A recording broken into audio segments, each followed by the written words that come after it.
Hey everyone, welcome back to the channel.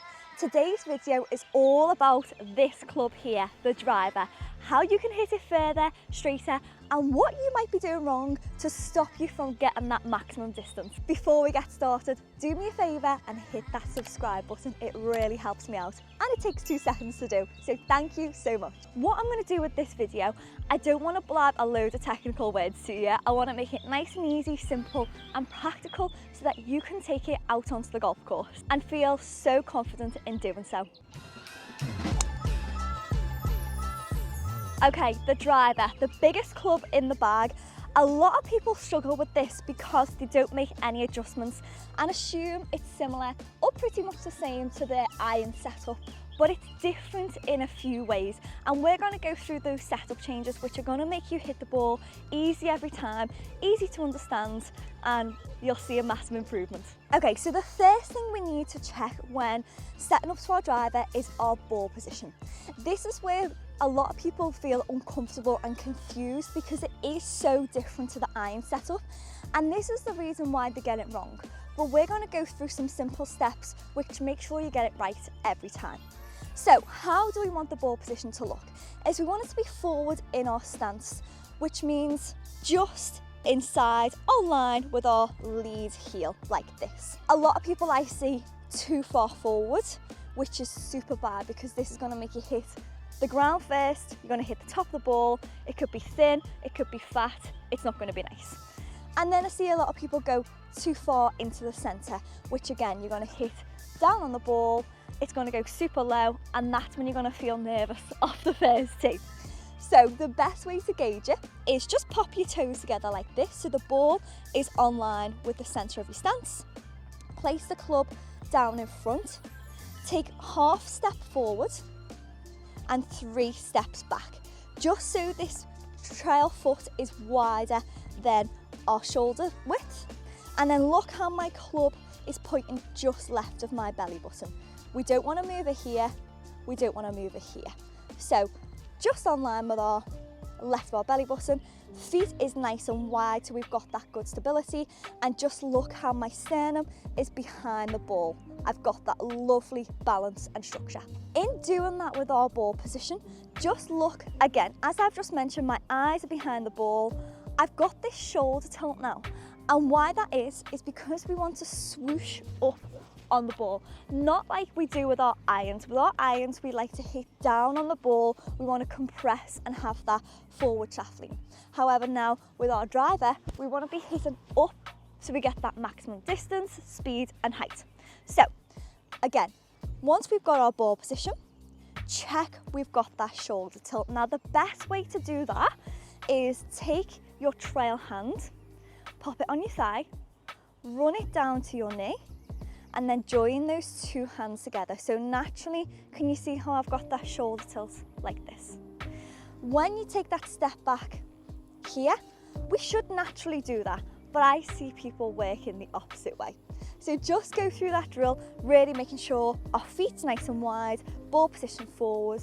We've got a lovely shoulder tilt, which now you can see I'm ready to go and hit it on the up. Again, once you've got that ball position, keep in mind that we want our weight distribution different again to how we want the irons. So we want 60% on our trail foot and 40% on our back foot. Again, just look how my sternum's behind the ball.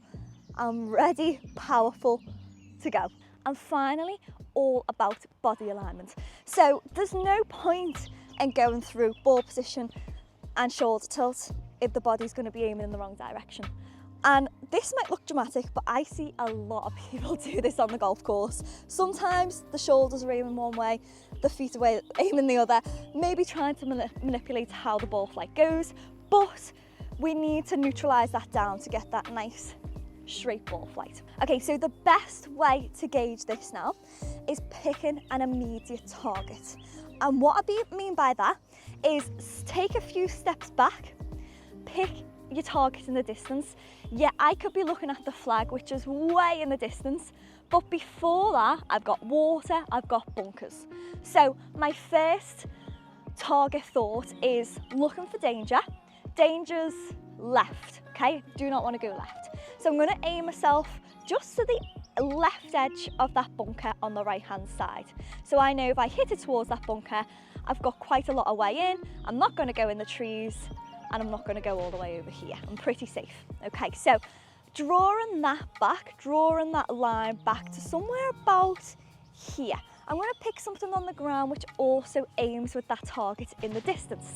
So let's go for maybe this little bit of grass here. Okay, so I'm keeping that in mind.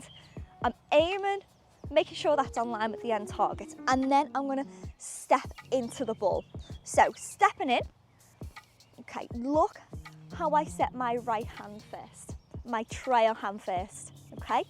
I'm aligning the club head, so this little C here with that little grain of grass on the ground, and then I'm taking my setup, okay? So let me show you that again. I'm going to walk in, immediate target on the ground, which essentially is just going to aim me to that end target, walking in what I call open, like this, and then set up from where that club is. If you need to go through your routine, you can do. As long as that body is now aligned perfect, we're ready to go.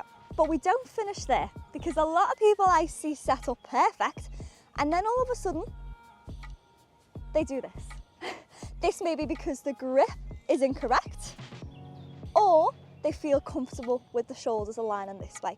But again, if I set my club along my shoulders, it's aiming in the wrong direction. So just bring that shoulder back.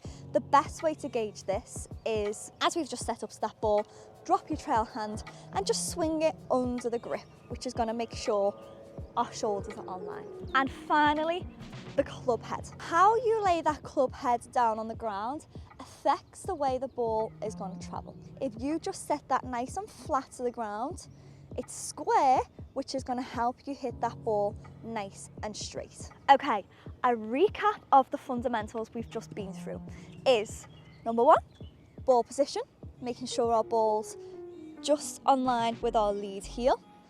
Number two is shoulder tilt, making sure our shoulders are on an angle to get us that height. Number three is body alignment, making sure we're picking that target, we're picking the immediate target, we're setting up to that immediate target, aligning our feet, our body and our shoulders in order, and then swinging our hands underneath, aligning that club nice and square to the ground, toes not up, heels not down. We're nice and square. Again, that's going to get you hitting the ball straight and a lot further. A lot of the messages that I get are golfers having 70 different swing thoughts heading onto the first tee with their driver. But golf is hard enough. Let's just simplify it.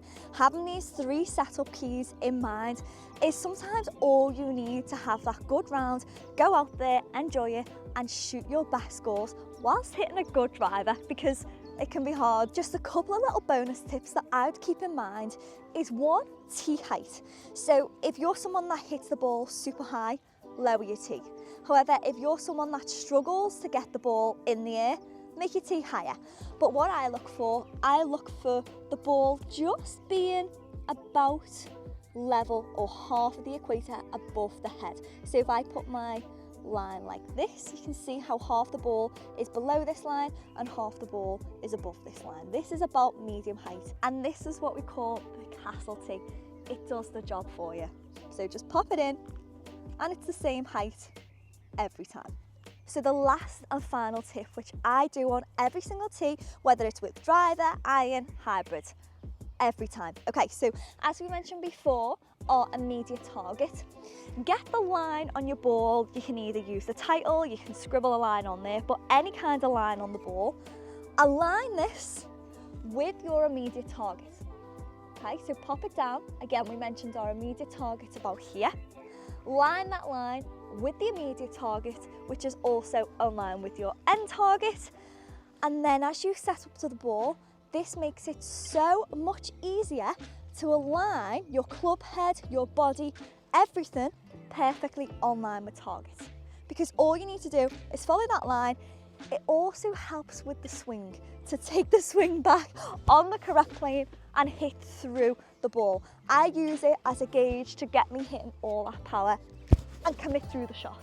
Because if you look at it like this, there's nothing there. There's no benefit. Whereas if you just pop that line on line, it's almost like a cheat. I don't know why not everyone uses it. So the one thing I have in my mind is just align my club to that line, set my body up parallel to that line, and I'm ready to go. It's already done for me. Okay, so that was a nice, basic, simple driver lesson, stripping it back to basics, taking any technical terms out, talking about the main 3 setup key tips that you need to consider. Again, as I've said, golf is hard enough. What's the point in overcomplicating it? So this is a video you can watch time and time again, which is gonna get you hitting that ball straighter, further, and just simplify the game. It's hard enough. If you want to get better at golf, there's going to be plenty more value on the way. So don't forget to hit that subscribe button, press like, and maybe share this link to some of your golf friends. We all need a little help every now and then. If you want to see more lessons and tips, then hit that link in the description and don't forget to press subscribe. It's a great day for golf.